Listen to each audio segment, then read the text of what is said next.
Hello, my name is Marvelyn Brown and I'm with Making It Remotely. And today I am doing video number 2 of 3. So the first video that I did had to do with audience attraction. And that is the main step that a lot of new entrepreneurs miss. So they skip over selecting a niche, understanding their ideal customers, selecting a niche down path, instead of trying to sell to everyone on the planet, actually narrowing down their focus, selecting a super targeted niche, and then understanding how to do market research. A lot of new business owners skip over that part. And when you skip over that part, you're skipping over a major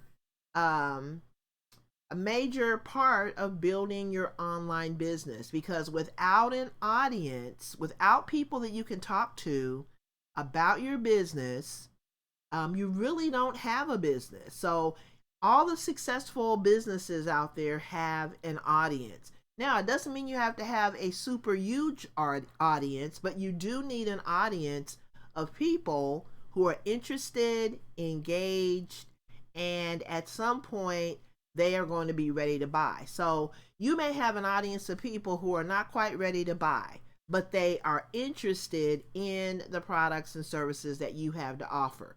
So that is where we are at right now. So we have attracted, this video is going to assume that you've attracted someone to your site.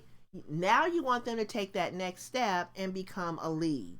And believe it or not, the lead generation process is very simple. This is it. This is the lead generation process. Someone fills out your form, they become a lead, you follow up with valuable content, and that's it. But because people skip over that first step of audience attraction, doing this, when you skip audience attraction and you skip over those elements that I just talked about, it makes this part of the process really hard. And so let's go through this video and we're going to really drill down on what lead generation actually means. Because in the grand scheme of things, it's really this, getting someone to fill out your form. That's really it. And then once they fill out your form, following up with valuable content, adding value. So the other part of this is, you don't even know how to add value. If you have skipped over the audience attraction part, you don't even know how to add value because you have no idea what your ideal customers are looking for and how you can provide it, or whether your product can even, maybe your product can even provide a solution for the people that you're reaching, because you don't know who you're reaching, right? So it's really important to go back and look at that first video. But we're going to go through the lead generation process. So how do you generate leads? You go through that same process. And this is basically the same thing that we just looked at. Someone likes the content on your landing page and they opt in. They give you permission to contact them.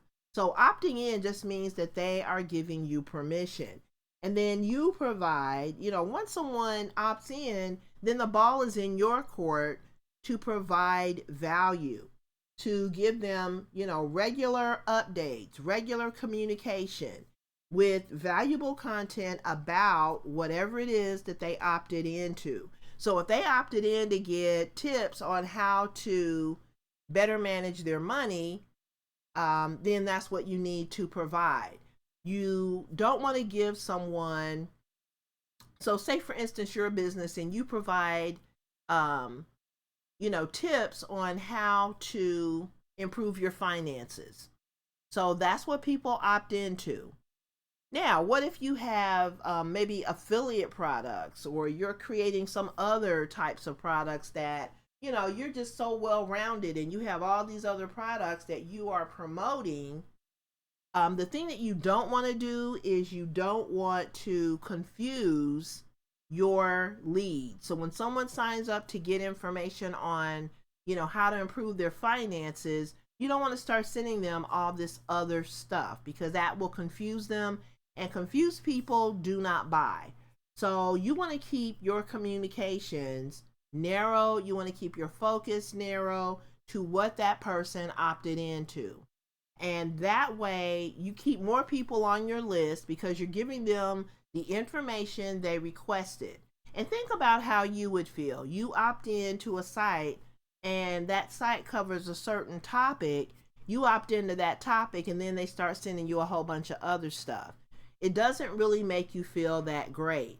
So until you are able to establish the know, like, and trust factor, you need to keep your communications narrow and focused.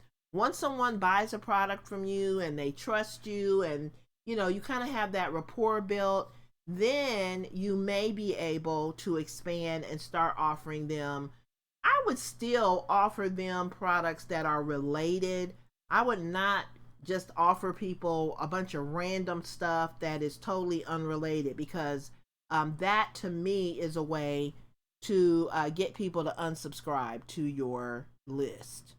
So just kind of a little tidbit that I want to throw out there.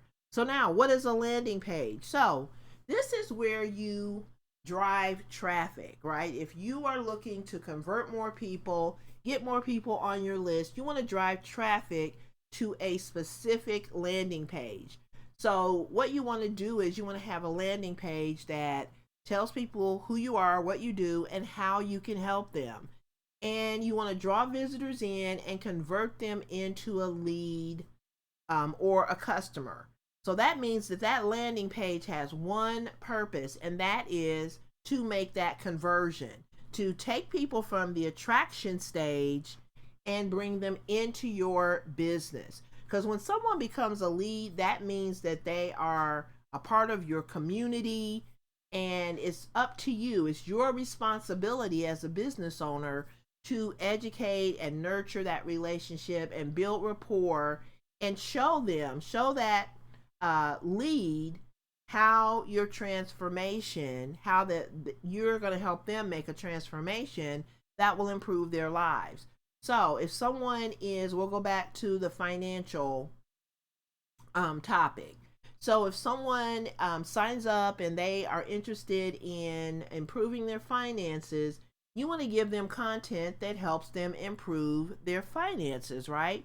So you want to take them from someone who is confused about money, confused about how to budget, confused about how to get the most out of every dollar, maybe, tips on how to save money, things like that.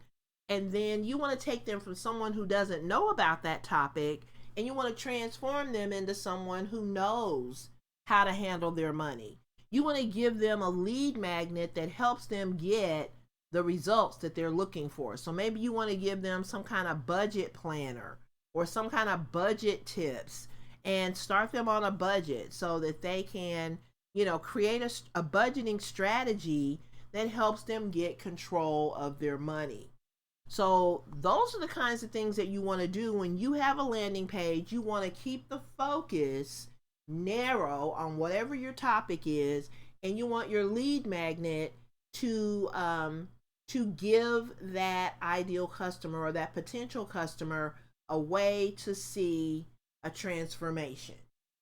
So then on a landing page, no navigation is provided because you don't want users to become distracted. And most landing pages, or a lot of landing pages, have a lead magnet. So any page on your site can be a landing page, and keep that in mind.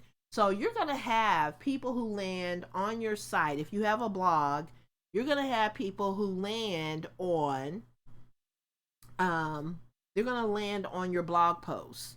And so you also want to have a place on your blog post that gives people your lead magnet, as well as gives them a place to sign up, even if your blog post is about something that is unrelated. You want to make sure that you're just driving as much traffic as possible to that landing page, the specific landing page that has no navigation and no way for them to get distracted. And then when people land on your blog post, there is a bigger chance that they are going to get distracted and not take action, but you can at least give them a way to opt in and get that free resource. So any page can be a landing page, and some different types of landing pages are sales pages and bridge pages. So bridge pages are pages that send potential customers to a transactional page. So that means that if, for example, people use bridge pages a lot when they have affiliate links. So you may drive traffic. So, say for instance, you're an affiliate for product XYZ. So, product XYZ has various, selling points. They have benefits, they have features. You might want to put a picture of the product on that bridge page and explain why the potential customer needs that product and wants that product. And so when people land on that page, you give them an opt-in form so that they can become your lead. Because what happens is when you're an affiliate, say for instance, you just use your affiliate link and you send people straight to your merchant's website. You may never see that person again unless you're able to get their email address and follow up with them. So whether they made a purchase or whether they didn't make a purchase, you can still follow up, give that person valuable content, valuable information about that topic, whatever that affiliate product was. You can educate them about that product and maybe even suggest a related product. And that way you can, follow up. If they didn't buy the first time, they may go back and buy after you've given them that little educational piece. You may also sell, some related products with that same merchant. But you want to use a bridge page so that you don't take yourself out of the buying process. You want to be a part of that buying process, even though you're an affiliate.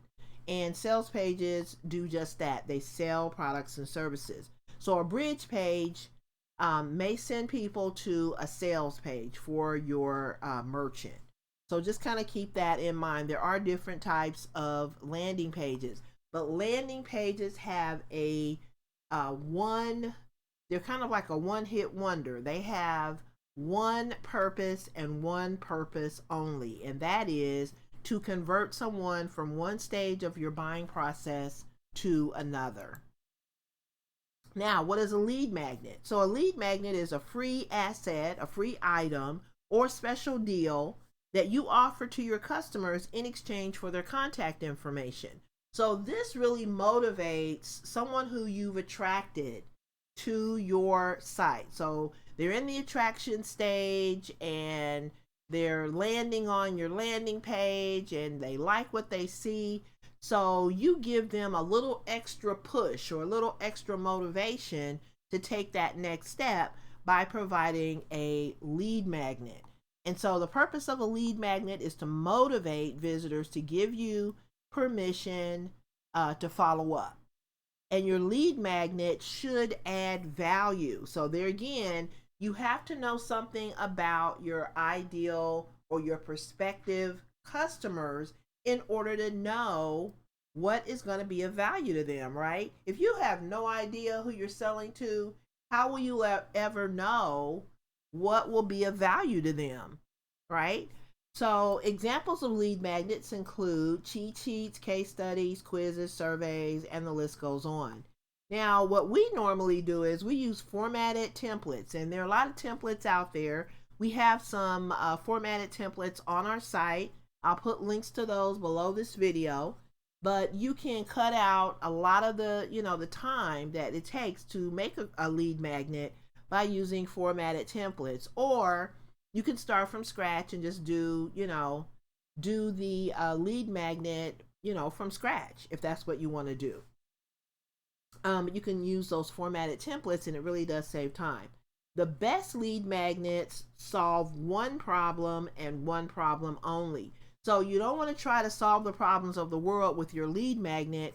You want to choose the problem. When you know about your ideal customer, when you know who they are, what their challenges are, the problems that they may have, the issues that they may have, then you are going to do a really great job of helping them solve those problems. And there's a workbook that goes along with that first video. And in that workbook, you can write down, what are some of the problems that your product is going to help your ideal customer solve. And when you have a clear picture of what some of those challenges are, then you're going to be able to choose one of those challenges. And I would recommend starting at the very beginning. So, whatever that challenge is, you want to start at the very beginning and help your ideal customer solve one of the challenges at the beginning of whatever the process is. Whatever the beginning of your whatever the beginning process is for your buyer journey or your customer journey, you want to maybe take that and make your lead magnet based on that, getting them off to a really great start. So now this is an example of a customer journey that I did, and it's based on these three main areas. And when you think about, your customer journey, it really does just kind of boil down to three main areas: attraction, lead generation, and client transformation. Because what most people want is a solution to their problem. So they start out, they have this problem. They go on Google, they do a search, they use keywords for that search, right? And so if you are using those same keywords, that same lingo, people normally, if you're in a certain niche, you may use certain lingo or certain terms to describe your problems. So in certain niches, there are consistent problems or challenges or issues throughout that niche. And so a lot of times people will come up with lingo, their own little term for a specific problem. So when that happens, you start out with whatever this problem is, right? And so you have problem A. You start out with problem A, and then you go on Google and you do a search and you find a business that can help you with problem A. So then in the business's content, in their titles, in the body of their content, in their hashtags, they're using the term problem A, right? And so that helps the people who are having problems with problem A to find that business that can help them solve that problem. So that's what you want to do. You want to find out, you want to know as much as possible about your ideal customer, how they describe, because it doesn't make sense if you describe their problem and you describe it wrong, then you're never going to make that connection.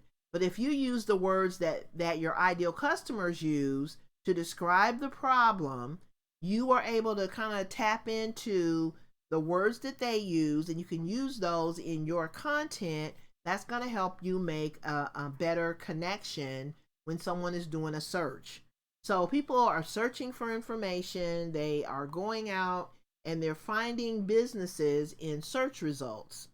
So attraction happens before a person interacts with your business. So I'm searching for problem A. I put problem A into Google. Google will send me a list. They'll give me a list of businesses that help with problem A. So then I can be attracted to that business based on the messaging, based on the images, based on the hashtags, if I'm on social media. And that is going to motivate me to click, right? It's going to motivate me to want to learn more because I have a problem with the thing that they can help me with. And that's really the gist of attraction. When you attract people, it happens before the person lands on your site, but it motivates someone to land on your site. So when it motivates them to learn more, it's kind of like curiosity. So you pique their interest, you make them curious, you have titles and you have content that seems like it's going to be, a good fit, right? So then that's what makes people click, right? So when they click, then they land on your page. So then lead generation can occur. And that happens, lead generation happens while a person is interacting with your business. So they're on your site, they can see your content, and either it makes sense to them or it doesn't. So when you have this scenario, this is what they call a customer journey. So lead generation is your first opportunity. If you don't get this right, then you're never even going to get to this phase, because people are going to exit from your content. You know, they land on your content and then they either like it or they don't like it. And if they don't like it, they exit. So you want people to move through this to the next phase and become a lead. Once they become a lead, then you have every opportunity to help them with the transformation.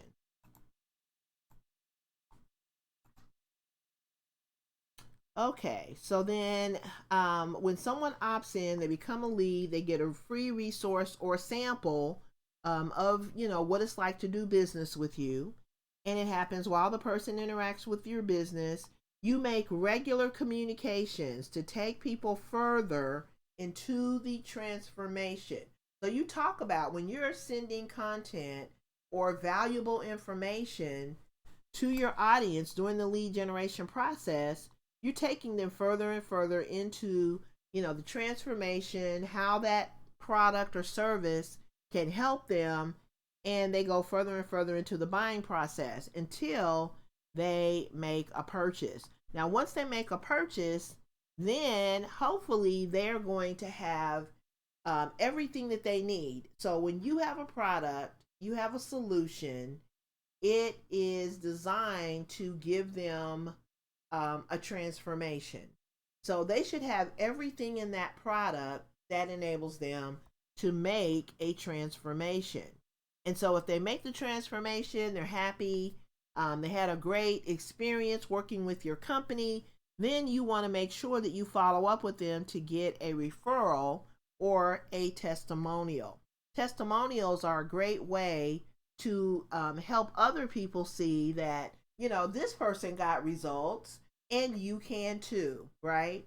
So this is really a basic customer journey. There are things that should happen before a person lands on your site. There are things that should happen while or after someone lands on your site that will result in a sale. So then when you're doing all this activity, when you are attracting people to your business, when you are generating leads, you still want to measure your results. So when we were in the previous video, we talked about measuring your results. And when you're on social media, you definitely want to measure those results. You want to know how many people made that click on your content, and then the content that is doing well and really, you know, helping people to you know, make it to your website. You want to do more of that. And so the same thing goes for lead generation. So you want to measure and track success with your lead generation activities. You want to use a tool like Google Analytics. You can also use the data that you can find in your email marketing providers. I guess, and it really depends on the kind of package that maybe you have. Maybe some, you know, packages will come with data analytics, but wherever you can get the numbers, you want to be able to track how many people are opting in, which pieces of content are most successful in converting leads to sales. So once someone opts in, what is it that will make more people opt in? And when you know what's working, you want to do more of that, right? If you know that there's a piece of content that is really good at converting your leads into sales, then that is the content that you want to continue to use. So now this is the audience attraction workbook, and this is the workbook that you will get when you you know, look at that first video. Now I'll put a link to this workbook below this video as well. If you want to get that and go back and take a look at that audience attraction video, feel free to do that. The other thing that we offer is a course on social media posting.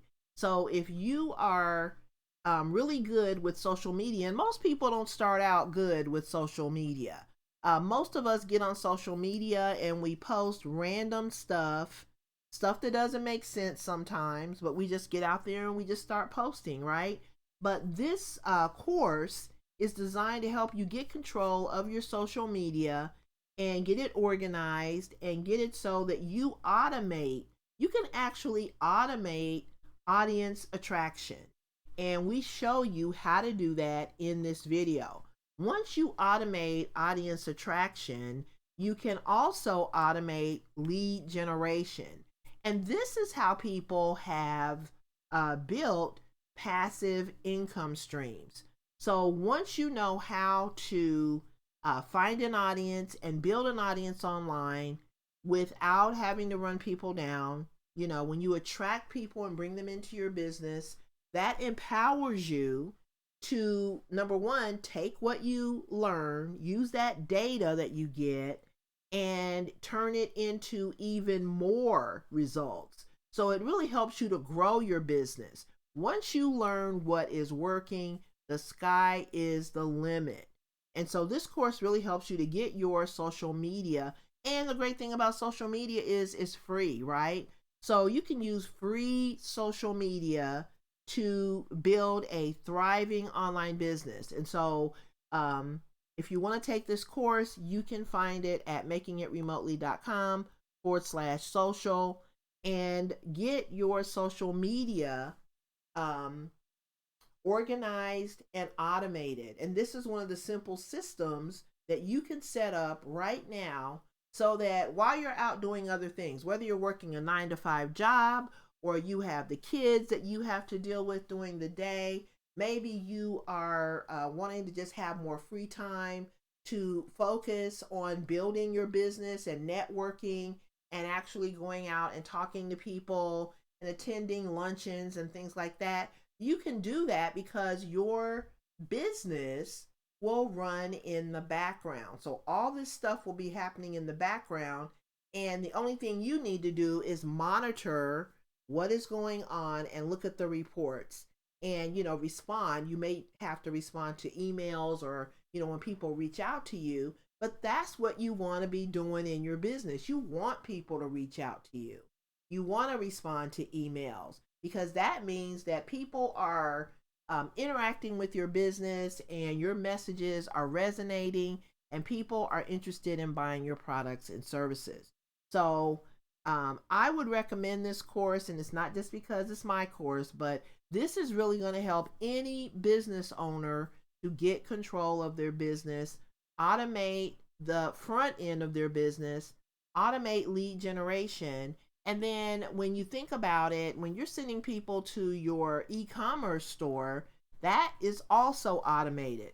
So you can take your business from the very beginning all the way through the sales process, and then you can just automate a big portion of it.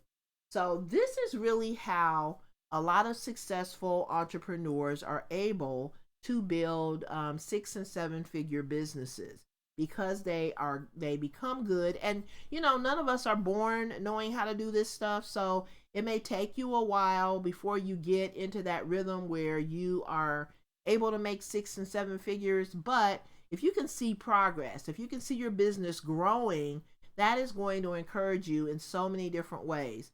So I suggest that you take a look at that first video and definitely come back to this video, and then also take a look at the video that we're going to do next week as well. And when you put all these pieces together, it really does simplify the ability to make money online and have a thriving online business. So I appreciate your time today. Thank you for watching, and I'll see you on the next video.